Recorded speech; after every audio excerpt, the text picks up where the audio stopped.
Aujourd'hui, le lien environnement-développement est indispensable, absolument indispensable, d'autant plus que, par exemple, en Afrique, la plupart des régions qui sont riches en conservation sont également habitées par des communautés qui vivent de ces ressources, mais qui souvent, de par leurs pratiques, par exemple, de par leur façon de vivre, ont pu préserver justement ces ressources. C'est des pays qui amorcent leur stratégie de développement et c'est des pays qui construisent leur système énergétique, qui construisent leur système agricole, qui construisent leur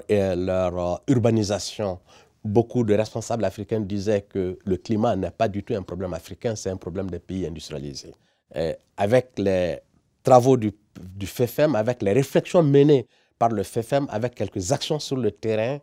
on est arrivé à montrer que des aspects environnement et développement étaient indissociables. Quand vous parlez du réchauffement climatique et qu'on vous dit l'accord de Paris prévoit du 2 degrés, voire 1,5.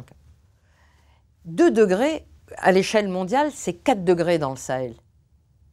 4 degrés dans le Sahel, le problème, ce n'est pas de savoir si on va y mettre des éoliennes, c'est comment on va adapter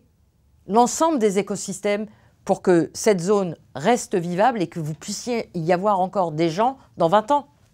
Le fait que l'Afrique soit encore en train de chercher sa voie de développement est un avantage parce qu'elle peut effectivement sauter certaines étapes et elle peut aussi arriver à un modèle qui lui soit spécifique et qui puisse prendre en compte ses particularités et les besoins de sa population sans tomber dans le piège de la course effrénée à la croissance, tout simplement.